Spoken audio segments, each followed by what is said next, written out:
Gracias a Dios que nos permite estar reunidos en su nombre para alabarle en sus cantos, darle gloria, honor, pero también ser expuestos a su palabra, siguiendo, creciendo en su imagen conforme su palabra, la cual nos santifica, nos purifica. Y en esta ocasión les voy a pedir que me acompañen, continuando con nuestras exposiciones en el libro de Romanos, a Romanos capítulo 8.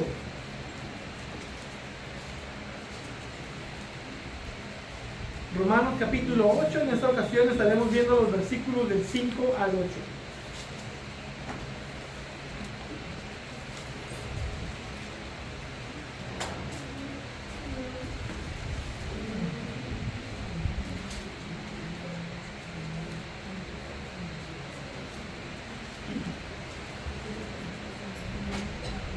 ¿Tienen? Romanos capítulo 8. Dice la palabra de Dios: porque los que viven conforme a la carne ponen la mente en las cosas de la carne, pero los que viven conforme al Espíritu en las cosas del Espíritu. Porque la mente puesta en la carne es muerte, pero la mente puesta en el Espíritu es vida y paz. La mente puesta en la carne es enemiga de Dios, porque no se sujeta a la ley de Dios, pues ni siquiera puede hacerlo. Y los que están en la carne no pueden agradar a Dios. Vamos a ver. Padre Dios Santo, bendito y alabado seas. Gracias por esta mañana, gracias por tu palabra. Pedimos por tu Espíritu Santo para que trabaje en nuestras mentes, en nuestros corazones y siga trabajando por medio de tu palabra, siga santificándonos, siga haciendo la obra en nosotros. Te pedimos en esta mañana que nos ayudes a entender este texto, nos ayudes a vivirlo también y que nos hables a través de tu palabra en esta mañana. Gracias te damos en el nombre de Cristo. Amén. Amén. La ocasión anterior abrimos este maravilloso capítulo de Romanos 8, la cual nos habla de la absoluta certeza de salvación eterna que tenemos nosotros en Cristo Jesús. O como algunos conocen este capítulo, como la garantía del creyente de la salvación. Y esta es la declaración que comienza la idea de este capítulo. Por tanto, ahora no hay condenación para los que están en Cristo Jesús. Aquel que ha sido justificado por la fe en Cristo es declarado justo delante de Dios como estatus legal eterno. Un estatus que es incambiable, no cambiable. Y a pesar de las batallas, de las diferentes batallas que pasan en la vida de un creyente, puede confiar que la obra de Cristo en la cruz, por la cual es justificado, es una obra completa, intrascendente, inmutable, aplicada por el Espíritu Santo a nuestros corazones. Y, por lo tanto, el creyente jamás será condenado. Ya no hay condenación para el creyente. Ya no hay condenación para los que están en Cristo Jesús. Hermosa verdad y preciosa promesa. Amén. Amén. Y después de mostrar la realidad de que la salvación no se pierde, procede a explicar la razón de por qué es que no hay condenación. Nos da la causa de por qué no hay condenación y el fruto de cuando no hay condenación. En otras palabras, nos dice que nosotros hemos sido libertados tanto de la ley del pecado y de la muerte, por medio de Dios, quien condenó al pecado al enviar a su Hijo, por quien ahora podemos andar conforme al Espíritu. Y aquí es donde comienza con el cambio de tema, empezando en el versículo 4. Y hace una conexión de estar libres de condenación por causa de la justificación y la nueva vida cambiada que resulta de eso. Y este nuevo tema dentro del asunto de la justificación es la santificación. En otras palabras, por la obra del Espíritu Santo, la santificación es un efecto o resultado de la justicia de Cristo aplicada a nosotros. Entonces, ¿cómo podemos realmente ver o comparar esta nueva vida que tiene una nueva obediencia a la ley de Dios? Bueno, Pablo ya había mencionado esto, de aquellos que andan conforme a la carne y aquellos que andan conforme al Espíritu. Y ahí está la diferencia de vida. Pero ahora va a explicar esto a más detalle. El propósito de los versículos del 5 hasta el versículo 17 nos habla del ministerio interior, fortalecedor y asegurador del Espíritu Santo en el corazón del creyente, es decir, la santificación. Recordemos que el énfasis de todo este pasaje es para creyentes, aquellos que ya han sido justificados, y todo tiene que verse en relación a esto, de que este pasaje está para los creyentes.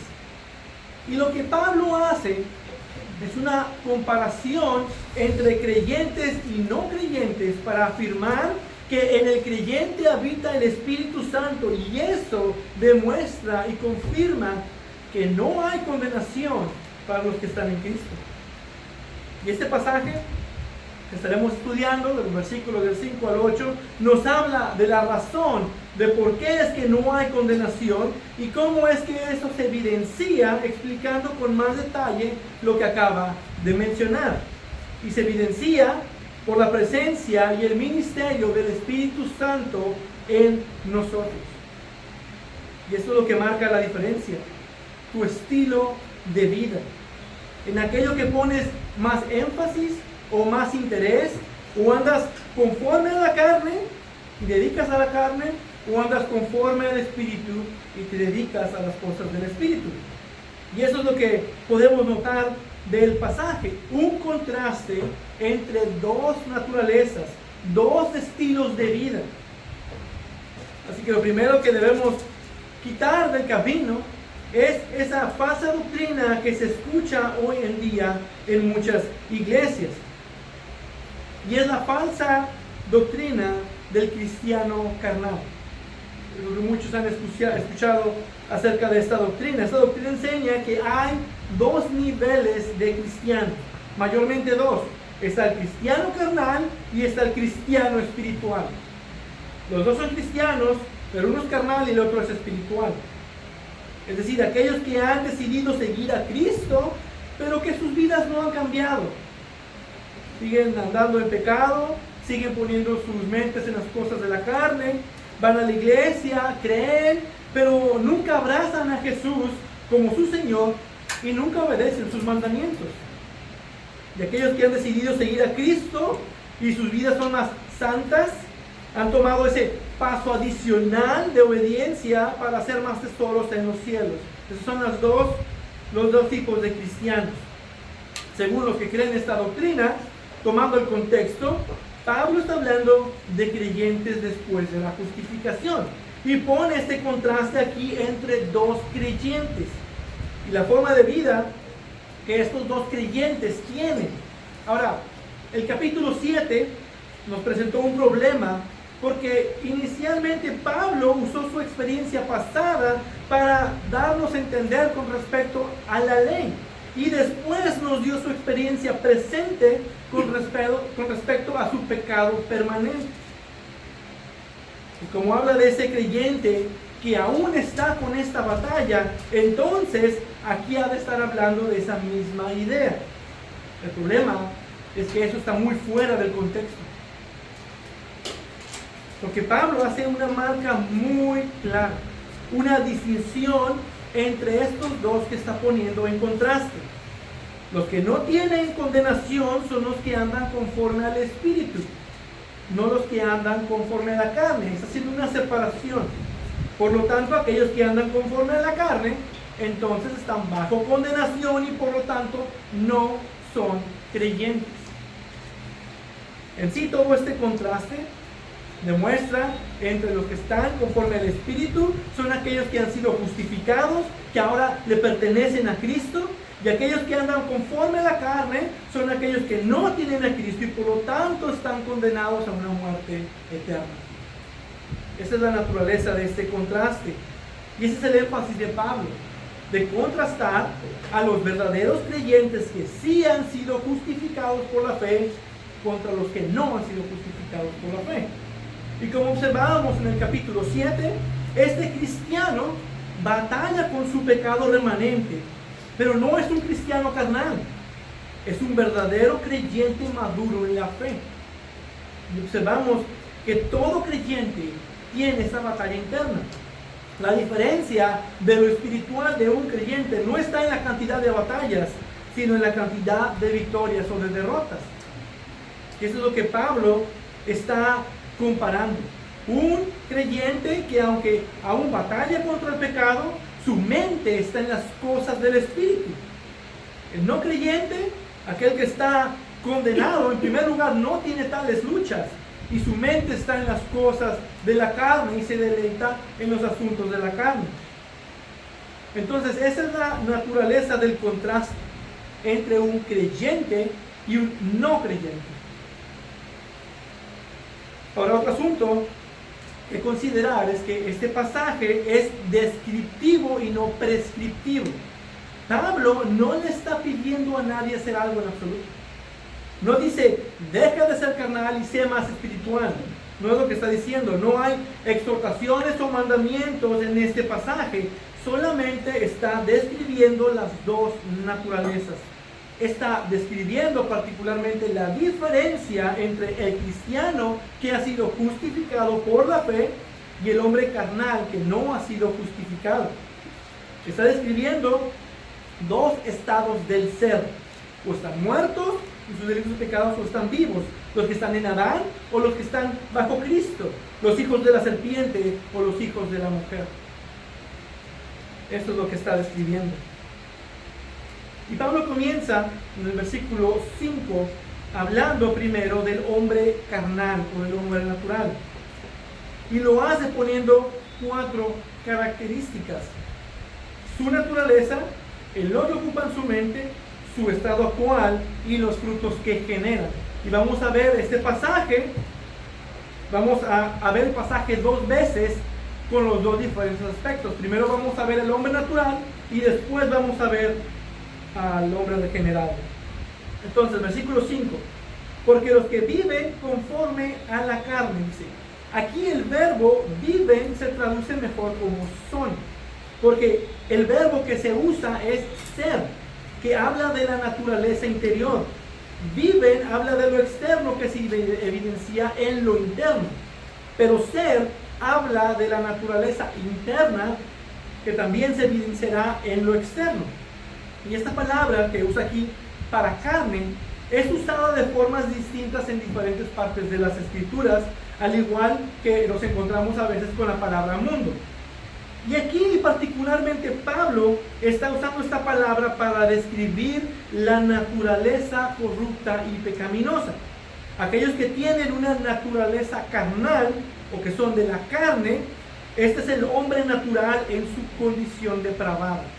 Es la condición en la que nacemos naturalmente, como no regenerados, como hijos de Satanás, como condenados a muerte. Entonces vemos que este hombre natural tiene una naturaleza caída, depravada. Su corazón se inclina al mal, se inclina al pecado, ama su pecado. Pero también nos habla de lo que esta persona en esta naturaleza ocupa su mente, o la forma en la que vive su vida. Versículo 5. Ponen la mente en las cosas de la carne. ¿Qué significa poner nuestra mente en algo? Pablo usa ese término en Filipenses 3:19. Hablando de los enemigos de la cruz de Cristo, dice, cuyo fin es perdición, cuyo Dios es su apetito y cuya gloria está en su vergüenza, los cuales piensan solo en las cosas terrenales. Esta expresión se puede traducir, por ejemplo, cuando decimos ocúpate de tus propios asuntos. Es decir, que tu mente esté sobre tus asuntos y no sobre mis asuntos. O deja de pensar en mis problemas. Tiene que ver con ocupar o preocuparte con los asuntos, acerca de un asunto en particular. Estar constantemente lleno de pensamientos. Tiene que ver con dar la atención a un asunto en particular. Que no es algo espontáneo o esporádico que pudiera pasar, sino más bien es algo que está pensando constantemente. No es un pensamiento oportuno, es algo que está constantemente, que abarca la mayoría de sus pensamientos. Y la palabra para mente no es solo usada para este uso particular de los pensamientos, sino que abarca todo el ser de una persona. Toma los efectos, los deseos, los pensamientos, la voluntad, la inclinación habitual de lo que busca el alma humana. Es lo que controla al hombre. Es el centro de voluntad del hombre, la mente y el corazón, que lo inclina a aquello que más ama. Es lo que su alma más anhela y que hace todo por buscar y obtener. Entonces esta persona que está en su naturaleza depravada tiene su corazón, sus deseos, sus pensamientos tras los asuntos de la carne. Sigue sus pasiones y por lo tanto su mente se ocupa en los asuntos de la carne. ¿Y qué es eso ahora de los asuntos de la carne? Tenemos que interpretar bien a qué se refiere con carne, porque muchos piensan que eso tiene que ver solo del lado sexual, que tiene que ver con la lujuria o con la impureza sexual. Pero esta palabra abarca mucho más que eso. Las cosas de la carne tienen que ver con todo lo que está relacionado con este mundo. Y la vida de este mundo cuando se está apartado de una relación con Dios. Cualquier tipo de placer mundano sin una referencia a Dios como el objeto de nuestra devoción. Y eso incluye cualquier tipo de asunto externo o interno. Pablo menciona esto de una forma más descriptiva en Gálatas 5, versículos 19 al 21. Y dice: ahora bien, las obras de la carne son evidentes, las cuales son inmoralidad, impureza, sensualidad, idolatría, hechicería, enemistades, pleitos, celos, enojos, rivalidades, disensiones, herejías, envidias, borracheras, orgías y cosas semejantes, contra las cuales les advierto, como ya se lo he dicho antes, que los que practican tales cosas no heredarán el reino de Dios. Esos que tienen su mente en las cosas de la carne no heredarán el reino de Dios. Juan describe también esta carne en 1 de Juan 2, 15 al 17, hablando del amor del mundo y la relación que se tiene con el mundo. Explica lo que es el mundo y dice: porque todo lo que hay en el mundo, la pasión de la carne, la pasión de los ojos y la arrogancia de la vida, no proviene del Padre, sino del mundo. Menciona tres cosas. La pasión de la carne es aquello que se siente bien. La pasión de los ojos es aquello que se ve bien. Y la arrogancia de la vida es aquello que satisface tu ego y que te hace sentir bien de alguna manera. Esas son las cosas de la carne. Todo lo relacionado al mundo y sus deseos, al pecado y nuestras pasiones pecaminosas. John Bunyan lo llamó la feria de vanidades. Es donde el alma pecaminosa pasa su tiempo y se divierte en las pasiones de su corazón, sin ninguna preocupación. Él está feliz en el mundo con sus deseos pecaminosos. ¿Y cuál es el estado general de esta forma de vida bajo esta naturaleza? Versículo 6. Porque la mente puesta en la carne es muerte. Esta naturaleza, su forma de vivir, produce muerte. Si tú vives de una forma, solo tendrás muerte. Ahora, importante de notar es que no dice que esta forma de vida produce muerte o que vas a morir. Dice que es muerte. La idea no es que una mente puesta en la carne te llevará eventualmente a la muerte. La idea es tal como lo describe. Una mente puesta en la carne es muerte. Lo que nos dice es que este estado natural es muerte. Aquellos que tienen esta mente están en sí muertos. Están muertos espiritualmente, van a morir eventualmente físicamente y después morirán eternamente bajo condenación. Estar en este estado es literalmente muerte. Estar bajo esta naturaleza es muerte. Los que piensan en las cosas de la carne están muertos espiritualmente, de tal forma que están muertos también a las cosas del espíritu. No hay apetito para los asuntos espirituales, no puede apreciar las cosas espirituales, no ve nada bueno en las cosas espirituales. En Efesios 2:1 dice, y Él les dio vida a ustedes que estaban muertos en sus delitos y pecados. Primera de Corintios 2:14 dice, pero el hombre natural no acepta las cosas del Espíritu de Dios, porque para él son necedad, y no las puede entender, porque son cosas que se disciernen espiritualmente. Pero como está muerto, no puede discernir las cosas espiritualmente y por lo tanto le son necedad. No puede entender o aceptar las cosas del Espíritu. Estando en esta naturaleza depravada, también está muerto espiritualmente. Y eso afecta su forma de vivir y los frutos que esa naturaleza produce. Versículo 7. La mente puesta en la carne es enemiga de Dios. En su estado natural, el hombre detesta todo lo que tiene que ver con Dios. Su mente, sus deseos son opuestos a los de Dios. Es opuesto a todo lo que es Dios y va opuesto a todo lo que Dios ha diseñado y establecido. Hay una hostilidad, una rivalidad contra Dios. En otras palabras, el hombre natural odia a Dios. Pero recordemos que la enemistad no es nada más de nosotros hacia Dios, sino que va en ambos lados. Dios es enemigo de todos aquellos que están bajo este estado natural de pecado. Hay una enemistad de ambos lados. Y es Dios quien lo está diciendo. Es Dios quien ve los corazones. Él pesa los corazones y en su palabra le está diciendo que hay una enemistad. Aún si pudieran decir, no soy cristiano, pero amo a Dios. Eso es mentira.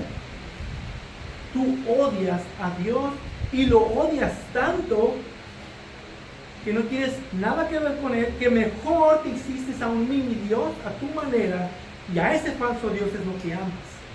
Pero al Dios verdadero no lo amas. Y es tanto tu rebeldía hacia Dios que ni siquiera quieres ni puedes obedecerlo. Prefieres crearte tus propias reglas, prefieres tus propias formas de solucionar las cosas, los asuntos. No quieres que Dios se meta en tu vida. Versículo 7. Porque no se sujeta a la ley de Dios, pues ni siquiera puede hacerlo. Es la razón. No quieres ni puedes sujetarte a la ley de Dios y lo odias, pero también Dios tiene su ira sobre ti porque no obedeces sus mandamientos. Ahora puedes forzarte a obedecerlos, puedes forzar a obedecer algunos mandamientos, pero no pueden hacer nada por ti porque ya están rotos en primer lugar. Ya eres declarado pecador, condenado. Pero otra cosa es que se te cuenta a ti como que ninguno de esos mandamientos ha sido roto y además tengas el deseo de cumplirlos. Pero para eso necesitas estar vivo y justificado. Estando muerto espiritualmente, no puedes hacer nada espiritualmente hablando. No puedes entender las cosas de Dios, no puedes hacer lo bueno delante de Dios, tampoco puedes hacer lo justo delante de Dios. Y esa es la idea que habíamos observado en Romanos capítulo 3, de este hombre sin gracia en necesidad de una justicia externa. La justicia que necesitamos no la podemos generar nosotros mismos por nuestros esfuerzos, por nuestra voluntad, por nuestras obras. Alguien perfecto nos la tiene que regalar en mérito de su propia voluntad y sus propios esfuerzos y no de nuestra respuesta. No porque nosotros decidamos, sino por gracia. Porque nosotros tenemos una deuda que nosotros no podemos pagar. Es una inhabilidad total. Y está en el estado de este hombre natural que no solo está en enemistad con Dios, sino que todo lo que hace en su vida, todo lo que él obra, por más bueno o justo que pueda parecer, no son más que trapos de inmundicia delante de Dios. Trapos de inmundicia. Todas nuestras obras buenas o justas delante de Dios. Versículo 7. Los que están en la carne no pueden agradar a Dios. No importa todo lo que quieras hacer, todo lo que quieras ser o que te esfuerces, no puedes estar bien delante de Dios por tus propios méritos o por tus propias obras. Nada de lo que puedas ser o hacer puede mover a Dios a salvarte. Lo único que Dios puede hacer por alguien bajo esta naturaleza es dar condenación y muerte. Es dar justicia. Pero los frutos de estar bajo esta naturaleza depravada son enemistad contra Dios, inhabilidad para cumplir los mandamientos de Dios y la ausencia de querer cumplirlos y una incapacidad para agradar a Dios. Ese es el hombre natural, un hombre no regenerado, no justificado, alguien que está muerto en sus delitos y pecados y que su forma de vida es de alguien que está en contra de Dios, que pone su mente, todas sus prioridades y todos sus asuntos conforme a la carne y por lo tanto tiene muerte y condenación eterna. Esa es la descripción que da Pablo de lo que éramos sin Cristo. Y ese es el contexto. Nosotros ya no somos eso. Ahora estamos en Cristo. Y los que están en Cristo ya no hay condenación. No hay condenación para nosotros, pero ¿nosotros quiénes? Los que no andamos conforme a la carne, sino conforme al Espíritu. Ahora Pablo comienza a hablar del hombre espiritual y vamos a ver las mismas 4 características volviendo otra vez a ver este pasaje. Versículo 5. Dice, pero los que viven conforme al Espíritu. Para empezar, esta nueva naturaleza se distingue primordialmente en que ahora habita el Espíritu Santo. Es algo importante.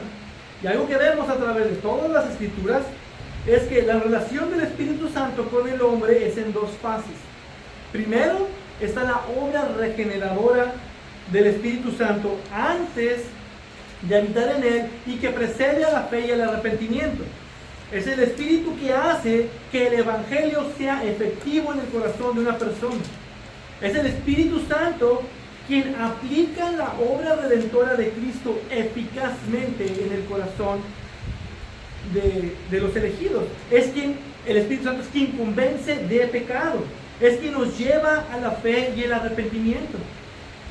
Todo eso es la obra del Espíritu Santo. Entonces, el creyente nace a una nueva vida por obra del Espíritu Santo, cree, ejerce fe, arrepentimiento, y habiendo puesto su fe en Cristo, es justificado, e inmediatamente el Espíritu Santo viene a morar en nuestros corazones. Como Pablo lo describe, su obra y presencia en nuestras vidas es el anticipo de Dios. Por ejemplo, cuando vas a comprar una casa o un carro, normalmente das un anticipo, te pide un enganche como promesa de que lo demás va a venir después. Y las Escrituras describen que el Espíritu Santo le es dado al cristiano como anticipo o garantía de nuestra futura herencia. Dios nos dice, tienen a mi Espíritu, y es la promesa con ustedes, mi garantía para ustedes de que el resto se los daré en la gloria futura. Efesios 1, versículos del 13 al 14. En él también ustedes, después de escuchar el mensaje de la verdad, el evangelio de su salvación, y habiendo creído, fueron sellados en él con el Espíritu Santo de la promesa, que nos es dado como garantía de nuestra herencia, con miras a la redención de la posesión adquirida de Dios, para alabanza de su gloria. Y aquí nos dice que el Espíritu Santo está habitando en nosotros después de la fe. Habiendo creído, fueron sellados. Esto es importante porque el Espíritu Santo en nosotros es parte de la promesa de la oferta gratuita del Evangelio. Cuando predicas el Evangelio, tú no predicas acerca de la regeneración. Pero el Espíritu Santo es parte del mensaje del Evangelio como la garantía de tener esa salvación. El nuevo nacimiento se produce internamente por el Espíritu Santo a quien Él quiere. A eso se refiere Jesús cuando habla del nuevo nacimiento, y dice que es como el viento. No sabes de dónde viene o a dónde va. Tú no sabes en qué corazón es donde Dios va a obrar. Pero el Espíritu Santo va a obrar por medio de su palabra y va a abrir corazones. Él va a regenerar. Juan capítulo 7, versículos 37 al 39. En el último día, el gran día de la fiesta, Jesús, puesto en pie, exclamó en alta voz: si alguien tiene sed, venga a mí y beba. El que cree en mí, como ha dicho la Escritura, de lo más profundo de su ser brotarán ríos de agua viva. Y nos da aquí el autor la interpretación. Dice, pero él decía esto del Espíritu, que los que habían creído en él había de recibir. La fe, y entonces el Espíritu Santo comienza a habitar en el corazón. La obra del Espíritu Santo es tanto la obra regeneradora, que produce fe y arrepentimiento al Evangelio, e inmediatamente después de creer somos justificados y comienza a vivir en la misma alma de este creyente, en la misma alma de todo aquel que cree. Y desde ese entonces comienza una santificación inicial y que continuará hasta el día de nuestra muerte en una santificación progresiva. Entonces todo creyente que ha sido justificado tiene una nueva naturaleza y ahora vive, o como dije hace rato, es conforme al Espíritu. Porque esa es la misma palabra que se usa en la anterior. Es la misma palabra para ser.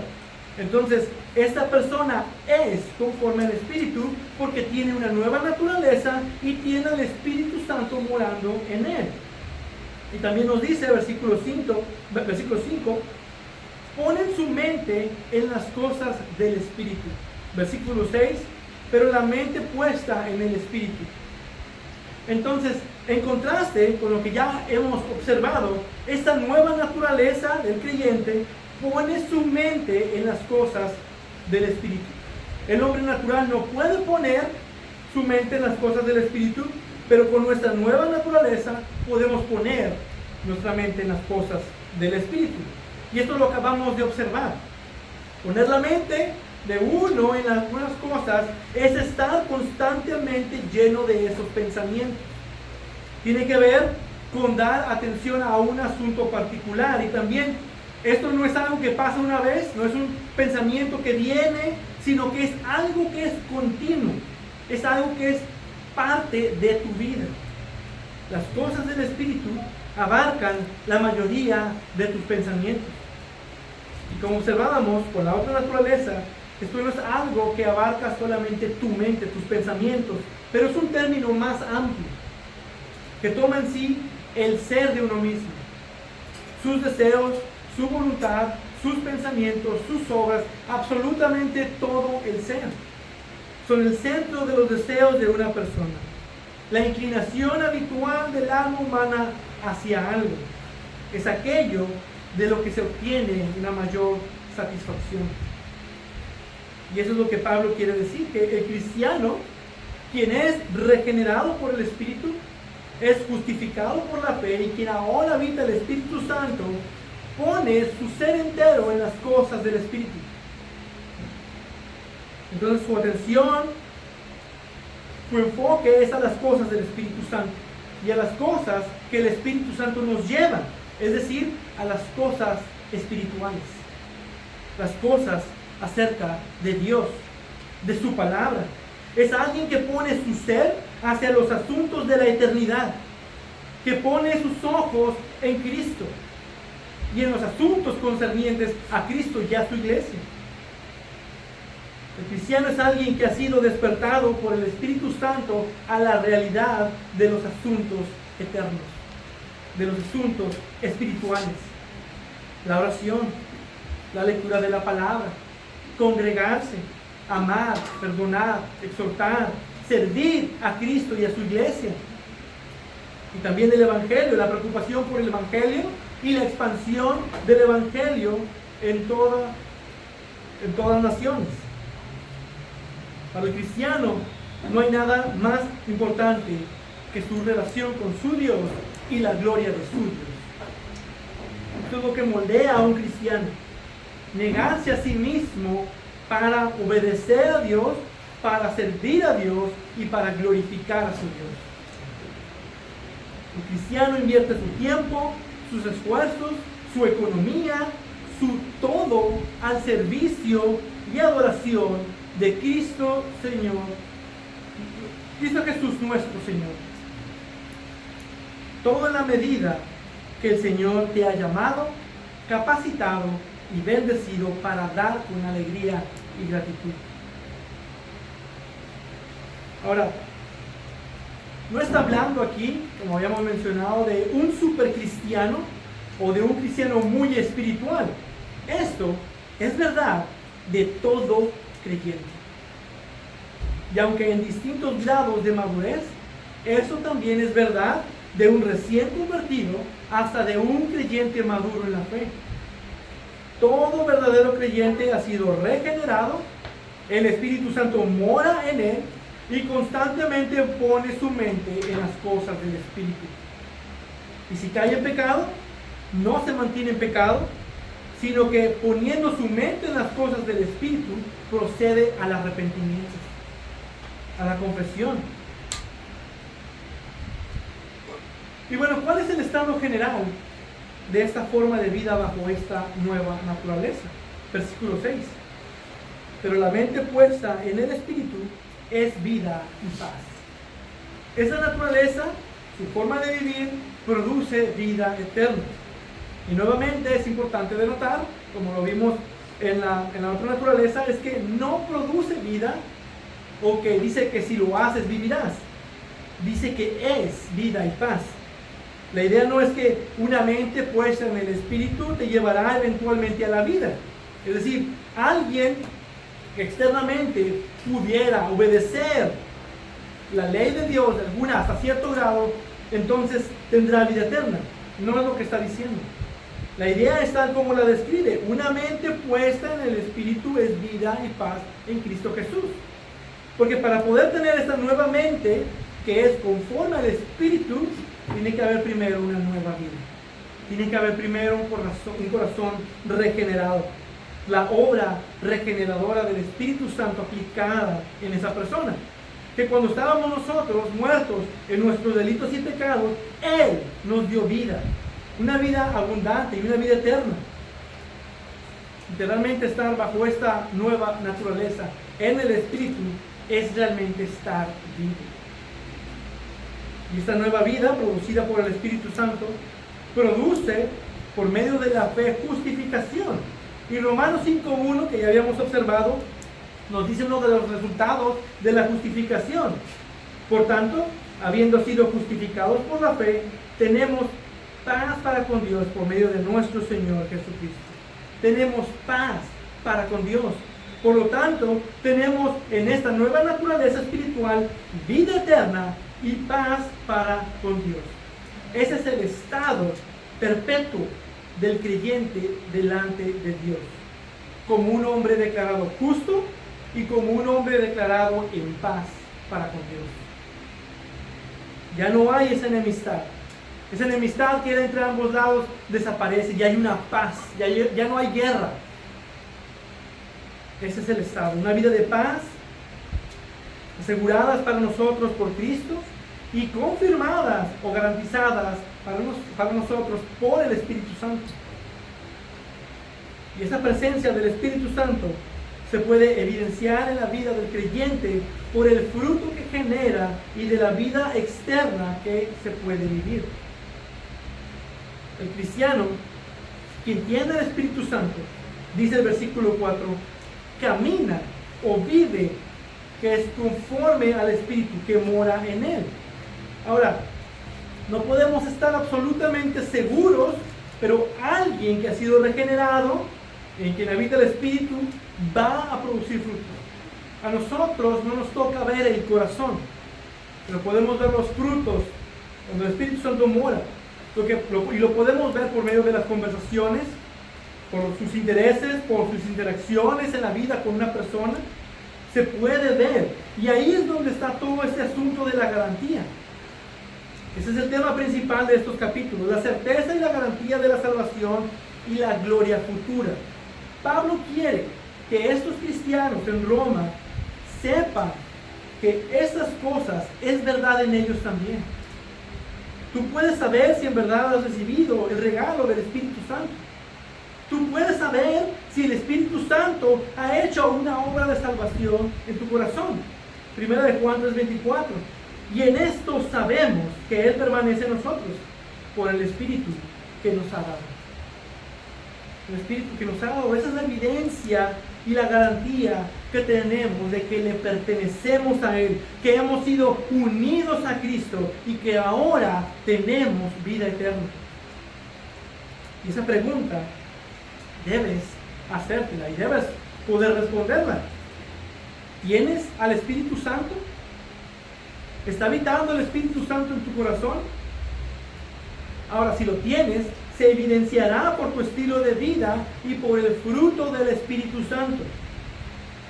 Y no es algo que se pueda sentir físicamente, como a lo mejor un cosquilleo en tu cuerpo o por alguna manifestación rara. No se evidencia por algún tipo de don, como algunos creyentes creen, que si tú no manifiestas cierto don, entonces no tienes al Espíritu Santo. O a lo mejor porque te sientes maripositas en el estómago o algún tipo de sentimiento. No. Es algo interno que se evidencia externamente. Pablo toca los frutos de los que están sin Cristo en el versículo 7. Y curiosamente deja fuera los frutos de los que están en Cristo. Pero creo que es evidente poderlos ver, ya que es en contraste y es lo opuesto. El versículo 7 dice que el hombre natural y de la mente puesta en la carne es enemiga de Dios. Por lo tanto, la mente puesta en el Espíritu es amiga de Dios. Dios puede llamarte amigo y tú puedes llamarlo amigo. Cristo es nuestro mejor amigo. Y tanto es así que Él dio su vida por ti. Nadie tiene un amor mayor que este, que uno dé su vida por sus amigos. Juan 15:13.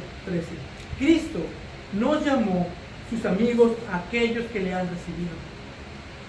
Versículo 7. Porque no se sujeta a la ley de Dios, ni siquiera puede hacerlo.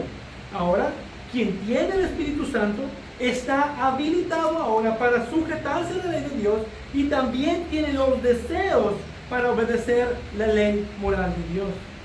Tiene el deseo de ser conformado a la imagen de Cristo y por lo tanto se somete con gozo a los mandamientos del Señor. Y tengo que decir que esto no es perfecto, no es una obediencia perfecta. El cristiano aún peca, el cristiano aún desobedece, pero como observábamos en el capítulo 7, los deseos están hacia la obediencia, pero el cuerpo, donde aún mora el pecado remanente, se opone a sus deseos. Y esa es la parte conclusa al final del capítulo 7. Dice, así que yo mismo, por un lado, con la mente sirvo a la ley de Dios, pero por el otro, con la carne, a la ley del pecado. Y ahí es donde está ese conflicto interno del creyente. Entonces, alguien que está conforme al Espíritu es amigo de Dios, tiene la habilidad y los deseos para obedecer los mandamientos. Entonces, en general, la presencia del Espíritu Santo se evidencia por estos dos aspectos o relaciones muy importantes. Nuestra nueva relación con Dios y nuestra nueva relación con el pecado. No puedes vivir de la misma manera en la que vivías antes. Y también se evidencia por la continua confianza en Cristo para perdonarnos como nuestro abogado y como nuestro sumo sacerdote. Pero también dice el versículo 7, los que están en la carne no pueden agradar a Dios. Por lo tanto, los que están en el Espíritu pueden y agradan a Dios con sus vidas a pesar de no ser perfectos. Dios ve a cada cristiano como si fuera Cristo mismo. Y Él tiene toda complacencia en su Hijo. Dios se agrada de todos los verdaderos creyentes por causa de Cristo y por causa del Espíritu Santo que mora en nosotros. Y todo esto se evidenciará por medio de crecer el fruto del Espíritu Santo, que Pablo menciona en Gálatas 5. Pero el fruto del Espíritu es amor, gozo, paz, paciencia, benignidad, bondad, fidelidad, mansedumbre, dominio propio. Esa es la verdadera evidencia, la de una vida transformada por el poder del Espíritu Santo, que resultará en una vida que camina en la senda de Cristo y que busca imitarlo, que busca parecerse más a Él, que busca querer amarlo más, querer someterse más a sus mandamientos. Esa es la evidencia de que alguien tiene al Espíritu Santo. Va a dar los frutos del Espíritu y va a vivir una vida de obediencia y una vida de entrega a su Dios, a su Señor. Para terminar, si tú eres un verdadero creyente, si crees en el Evangelio de Jesucristo y te regocijas y deseas vivir para la gloria de Cristo, puedes darte cuenta por experiencia que la única forma de que eso pasó fue porque el Espíritu Santo abrió tu corazón para que tú pudieras creer. Él fue quien te habilitó por su grandioso poder regenerador para que pudieras acercarte a Cristo y para que ahora puedas vivir en el Espíritu, en obediencia y en entrega a tu Señor. Pablo quiere que nos maravillemos de la excelente, sublime gracia de Dios, la cual es la única razón por la que existe esta diferencia de estas dos naturalezas en nosotros. Los que ya no andamos conforme a la carne, sino que ahora andamos conforme al Espíritu. Esa diferencia es por la gracia de Dios. Y puede ser que estés batallando contra el pecado, que estés cayendo en pecado, porque el cristiano puede caer aún en pecado. Pero ven tu corazón por medio de la palabra y pregúntate: ¿estoy viviendo en la carne o estoy viviendo en el Espíritu? Sé honesto y pregúntate esto: ¿cómo es que realmente estás viviendo? ¿En qué es lo que tienes tu mente puesta? Porque lo que pasa en tu naturaleza, en tu corazón, lo que gobierna tu ser, en lo que se ocupa tu mente, determinará realmente si eres o no un verdadero creyente. ¿Y cómo pasa esto? La realidad es que nadie puede venir a Cristo si no es traído a Cristo primero. Un hombre se hace cristiano no simplemente porque así lo decide, porque nadie puede confiar y creer en Cristo, nadie tiene la naturaleza para hacerlo, así como tampoco puede amar o servir a Dios, a menos que se le dé una nueva vida, el nuevo nacimiento del Espíritu Santo. Y esa nueva vida se evidenciará para vida y paz por medio del Espíritu Santo, por medio de vivir en esta nueva vida, en esta novedad de vida a la cual hemos sido llamados. Y si venimos a Cristo, verdaderamente es porque Dios ya te dio una nueva vida, y con lo cual puedes acercarte con verdadera fe y arrepentimiento y ser reconciliado con Dios. Dios puede obrar y darte un nuevo corazón para que creas y tengas vida eterna. Y si tú hoy, en esta mañana, no tienes a Cristo en tu corazón, también hazte esta pregunta: ¿estoy viviendo en la carne, lo cual es para muerte, o estoy viviendo en el Espíritu, lo cual es para vida? La respuesta honesta que tú des a esta pregunta determinará si realmente eres creyente o no. Y si la respuesta es aún no, lo único que puedes hacer es clamar a Dios por misericordia. Clamar a Dios y clamar a Dios para que te salve. Estás en las manos de un Dios soberano, porque solo Él puede salvar. Así que clama a Dios, clama al Señor Salvador, clama a Dios por tu alma, porque solo Dios puede salvar y fuera de Él no hay salvación. No tienes ninguna otra manera de pasar de una naturaleza que está conforme a la carne a pasar a una naturaleza que está conforme al Espíritu si Dios no obra primero en tu corazón. Clama al Señor y entrégate a Cristo, y el Espíritu Santo habitará en ti como garantía de que tú tienes esa salvación eterna. Que tú tienes al Espíritu Santo, tienes la garantía de la promesa de la gloria futura. Amén. Gracias, Padre y Dios eterno, porque tu Hijo vino a morir por nosotros, nos mostró al Padre, pero Él ascendió a tu diestra, pero al irse nos dio una promesa, y era enviar al Consolador, a tu Espíritu Santo, el cual iba a habitar en nosotros como creyentes, y el cual es garantía para nosotros de la certeza y de la esperanza de la gloria futura que tenemos en Cristo. Gracias te damos por la presencia de tu Espíritu Santo en cada uno de nosotros, que nos garantiza que somos hijos de Dios, que somos tus hijos, en el cual podemos andar ahora en esta vida en obediencia, viviendo en santidad, creciendo cada día más, madurando en la fe. Sigue obrando en tu pueblo para que podamos seguir creciendo.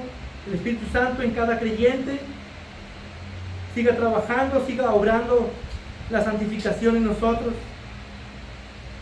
Pedimos esto en el nombre de Cristo para que tu voluntad sea hecha en cada uno de mis hermanos, que tú obres en cada corazón. Si hay pecado aún, no los hagas ver, aún si nos es oculto el pecado, tú lo evidencies y nos ayudes a ver el pecado y a arrepentirnos y a seguir caminando en esta vida, a seguir negándonos a nosotros mismos y tomando nuestra cruz, acercándonos cada día más a ti, deleitándonos cada día más en ti y viviendo para tu gloria y para tu honra. A ti te alabamos, Dios nuestro, Salvador eterno. A ti te damos toda gloria y toda honra por la obra que tú haces en cada uno de nosotros. Amén y amén. Amén.